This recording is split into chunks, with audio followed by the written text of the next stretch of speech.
Let's get it started. Hello guys, welcome back to my new video.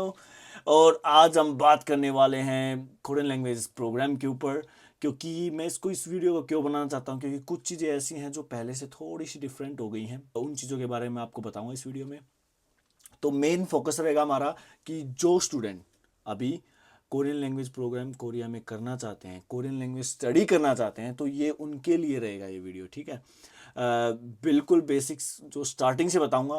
आप अगर यहाँ पे कोई नया है या फिर जो पहले ही देख चुके हैं, मेरी एक वीडियो मैंने पहले बना चुका हूँ, अब बहुत पुरानी होगी, 4-5 साल हो गए होंगे शायद, 4 साल। एनीवे, सिंपल एंड स्ट्रेट रखना इसको, ज़्यादा ज़्यादा मत सोचना कि भाई हमारे को क्या करना पड़ेगा, ये कैसे होगा, वो कैसे होगा।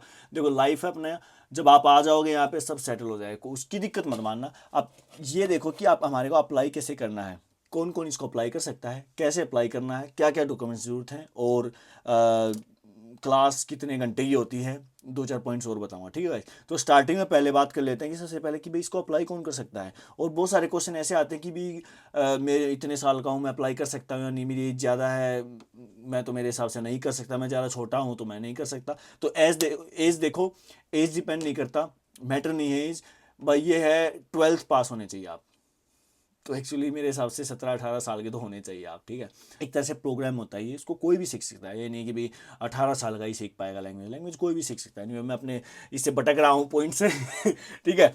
आपके मदर और फादर दोनों बाहर के होने चाहिए, कोई भी कोरियन नहीं होना चाहिए, ठीक है।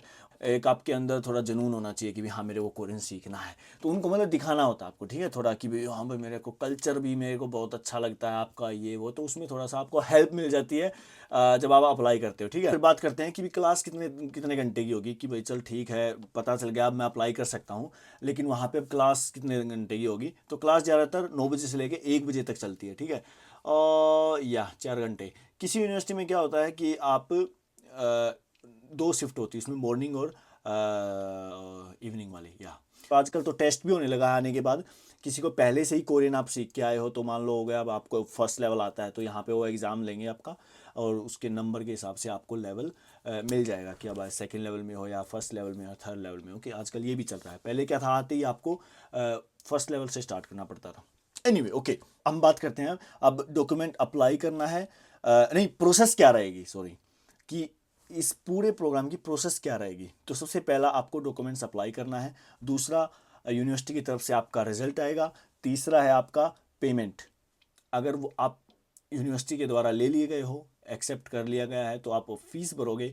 फीस भरने के बाद वो आपको कुछ डॉक्यूमेंट्स देंगे और मतलब आपका एडमिशन लेटर वगैरह देंगे, और उसके बाद आपको कुछ नहीं, वीज़ा प्रोसेस कर देना है। वीज़ा प्रोसेस में भी आपको इंडिया से वीएफएस वगैरह से वहाँ पे वो बता देंगे कि भी ये डॉक्यूमेंट्स लिस्ट, जो उनकी वीज़ा लिस्ट होती है वो डॉक्यूमेंट सारे आप तैयार करेंगे, और जो यूनिवर्सिटी ने आपको दिए हैं वो आप तैयार करोगे, वो आपको साथ में एक फाइल में लगाना है और वीज़ा अप्लाई कर देना है। ये पूरा प्रोसेस रहता है। जैसे ही आपको वीज़ा मिल जाता है आप तुरंत कोरिया में आ सकते हो, अपना अपना फ़्लाइट वगैरह बुक करा के। अब वो देख लेते हैं कि डॉक्यूमेंट्स क्या क्या चाहिए आपको। तो पहला तो आपको 2 फोटो चाहिए आपके बढ़िया प्यारे प्यारे। दूसरा फिर आपको है पासपोर्ट चाहिए, एप्लीकेशन फॉर्म वो ऑनलाइन ही होता है, वहीं पर मिल जाएगा आपको। और इंट्रोडक्शन आपको लिखना होता है। ये देखो जो मैं भी बता रहा हूँ ना, अगर ऑनलाइन है तो ऑनलाइन भी यही होते हैं, और अगर ऑफलाइन आपको ईमेल के थ्रू बोला गया है कि भी सबमिट करो, तो उस टाइम पे भी यही फॉर्म होते हैं, ठीक है। तो एप्लीकेशन फॉर्म होता है, स्टडी प्लान होता है आपका, और इंट्रोडक्शन वगैरह लिखना होता है। तो ये चीज़ें आपको बड़ी अच्छे से भरनी होती हैं, आपका स्टडी प्लान वगैरह, क्योंकि इससे गेम चेंज भी हो सकता है। मान लो आपके नंबर कम है 12th में, तो उसके बाद अगर आपने ये अच्छे तरह से मतलब रीज़न अच्छे से दिया उनको, तो आपको वो चांस मिल सकता है कोरिया में कोरियन लैंग्वेज सीखने का, ठीक है। उसके बाद आपका एक बैंक स्टेटमेंट जो बहुत इंपॉर्टेंट होता है, पिछले 6 महीने का मांगा जाता है, और वो आपके नाम पे ही होना चाहिए। बैंक आपके नाम पे बैंक अकाउंट होना चाहिए, और उसमें $10,000, अगर आप 1 साल की फीस भर रहे हैं तो मिनिमम $10,000 मांगते हैं। $10,000 में आपको, मेरे इंडिया का कितना हो जाता है, 8-9 लाख हो जाता होगा शायद। तो 8-9 लाख अपना डाल के रखो पहले से ही, 6 महीने पहले से जैसे आप तैयारी करो, तो वो कंटिन्यू रखना है आपको अकाउंट में, ठीक है। और यहाँ पे मैं एक और पॉइंट मैं आपको बताऊंगा मेन जो है। पहले क्या था कि 10 लाख में बच्चे क्या करते थे, पहले फीस भर देते थे, 4 लाख 5 लाख जितनी भी होती थी, 4 लाख के आसपास। और उसके बाद उसी उसी से जैसे पहले बैंक स्टेटमेंट निकलवा ली, और उसी पैसे में से फीस भर दी, और वही बैंक स्टेटमेंट से फिर वो वीज़ा अप्लाई कर देते थे। तो 10 लाख में सब कुछ हो जाता था, मतलब ठीक है। लेकिन आजकल ऐसा नहीं है। आजकल इंडिया से क्या है, वीएफएस में जब आप अप्लाई करते हो तो दोबारा एक ऑनलाइन ईमेल के थ्रू आपको एक लिंक मिलता है, फिर आपको दोबारा वो आपकी बैंक स्टेटमेंट सबमिट करने के लिए बोलते हैं वहाँ पे, और आईटीआर वगैरह भी शायद सुना है मैंने। लेकिन अगर आप स्टूडेंट हैं तो आप एक एप्लीकेशन फॉर्म लगा सकते हो, कि एप्लीकेशन लगा सकते हो कि मैं स्टूडेंट हूँ और मैं आईटीआर नहीं भरता, तो ऐसे उसमें आपका हो जाता है। एक फिर कवर लेटर भी होता है वो वीज़ा प्रोसेस में आपको बाद में वहाँ पे मिल जाएगा। एक चीज़ रहेगी आपका आधार कार्ड, और इसमें आपके फादर और मदर का भी मांगा जा सकता है, और क्या बोलते हैं, या फिर पासपोर्ट, दोनों का मांगा जा सकता है, ठीक है। कई यूनिवर्सिटी होती है जो आपका बर्थ सर्टिफिकेट वगैरह मांगते हैं, वो इंग्लिश में। ये सभी डॉक्यूमेंट्स इंग्लिश में होने चाहिए। इनको तैयार करो और ये आपको वहीं पे मिल भी जाएंगे कि उन्होंने क्या क्या बोल रखा है वो लेने के लिए, वो वेबसाइट पे आपको मिल जाएगा, ठीक है, चेक कर लेना। जैसे ही आप फॉर्म वगैरह भर देते हो, सबमिट कर देते हो, तो उसमें टाइम कितना लगता है, मिनिमम 1 हफ्ता।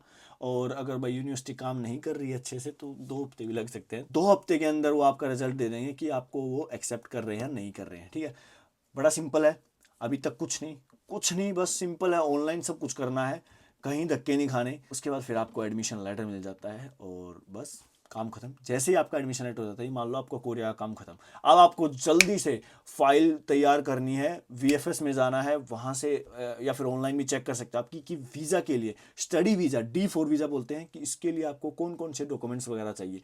तो वहाँ से लिस्ट निकालो, और जो जो यहाँ पे आपने डॉक्यूमेंट्स दिए लगभग सेम ही होते हैं, बस एक वो कवर लेटर वगैरह लिखना होता है, उसमें बड़ा अच्छी तरह से उसको थोड़ा सा मसाला मार के, उसमें घी वगैरह लगा के बढ़िया सा प्यारा सा लिखना है, कि भाई पता चले उनको भी, हाँ, कि मेरे को कोरिया आना ही आना है, कोरिया के बिना कुछ नहीं है, ठीक है। तो ऐसे आप लिखोगे उसको, और शायद यही डॉक्यूमेंट्स और जो आपका एडमिशन लेटर वगैरह है वो भी सेम लगभग होते हैं। आपके 12th की मार्कशीट वगैरह होती है। हाँ, एक और मेन चीज़ है, अपोस्टाइल रहेगा गाइस। तो अपोस्टाइल पहले क्या होता था, वो मतलब जब मैंने अप्लाई किया था उस टाइम पे ऐसा था कि 6 महीने या 1 महीने 1 साल भी हो जाए बेशक पोस्टल को, तो वो उसको पोस्टल को यूज कर लेते थे। लेकिन आजकल यूनिवर्सिटी क्या करती है कि आपका पोस्टल पिछले 6 महीने, मतलब 6 महीने से पुराना नहीं होना चाहिए। तो ये पॉइंट एक और ऐड हो गया है, न्यूली ऐड हुआ है ये भी बिल्कुल। वीज़ा अप्लाई करने के बाद आपको जरूरी नहीं कि एक्सप्रेस में करना, एक्सप्रेस थोड़ा महंगा होता है, आप उसको नॉर्मल में ही रखो। तो आपको यहाँ पे ध्यान क्या रखना है, नॉर्मल में रखना है, ठीक है। और मेरे हिसाब से 1 हफ्ते के अंदर आपका रिजल्ट आ ही जाता है, वो भी ऑनलाइन आता है आजकल। और पहले चिट लगती थी, अब चिट भी नहीं लगती है पासपोर्ट पे। आजकल एक पेपर पे आपको पेपर वीज़ा बोलते हैं, पेपर वीज़ा आता है, ठीक है। और ये भी इसमें ज़्यादातर हो सकता है, कई बार आपको इंटरव्यू लेने के लिए बोलते हैं कि भी हम आपको इंटरव्यू लेंगे। जैसे मेरे केस में क्या था, इंटरव्यू हुआ था, और कुछ लोगों के केस में क्या होता है कि इंटरव्यू नहीं होता था। तो इंटरव्यू कुछ नहीं हुआ, ये पूछते भी क्यों जाना चाहते हो इंडिया में, आपके फैमिली के बारे में पूछेंगे, कोरिया के बारे में पूछेंगे, क्यों यहाँ पे क्यों नहीं पढ़ रहे, वहाँ पे क्या करना है, ये तो वो आप तैयार कर लेना। फ़ीस के बारे में बात कर लेते हैं। फ़ीस का आपका यूनिवर्सिटी बाय यूनिवर्सिटी थोड़ा डिफरेंस है, पर ज़्यादा नहीं है। कोरियन लैंग्वेज में पहले कोरियन में बता देता हूँ, 15 लाख से लेके 18, 19 लाख, 20 लाख तक जा सकती है। अगर आप सोल की बात कर रहे हो तो सोल में 15 लाख से 14 लाख की भी हो सकती है। 14 से 18, 19 तक मैंने देखी अभी तक। 15 लाख का मतलब 15 छिका 90, ऐसे ही 90 से 1 लाख रुपए, ठीक है। वो आप अपना देख लेना, उसमें कन्वर्ट वगैरह कर लेना। और तो मेन क्या है, प्रोसेस यही रहेगा। आप ऑनलाइन जाके जिस यूनिवर्सिटी में आप करना चाहते हो वहाँ पे जाके उनकी साइट पे पीछे लिख देना यूनिवर्सिटी का नाम, और उसके पीछे लिख देना कोरियन लैंग्वेज प्रोग्राम, वो फिर आपको साइट मिल जाएगी वहाँ पे। अगर मान लो उनका ऑनलाइन नहीं है पेज, तो आप उनको ईमेल के थ्रू कांटेक्ट कर सकते हो।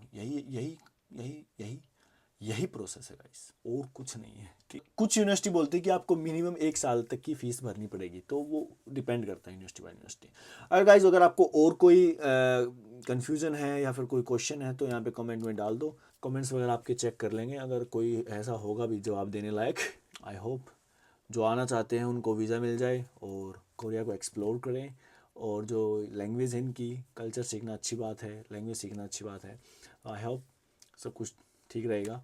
एनीवे, आज की वीडियो में इतना ही गाइस, मिलते हैं नेक्स्ट वीडियो में, तब तक के लिए बाय बाय।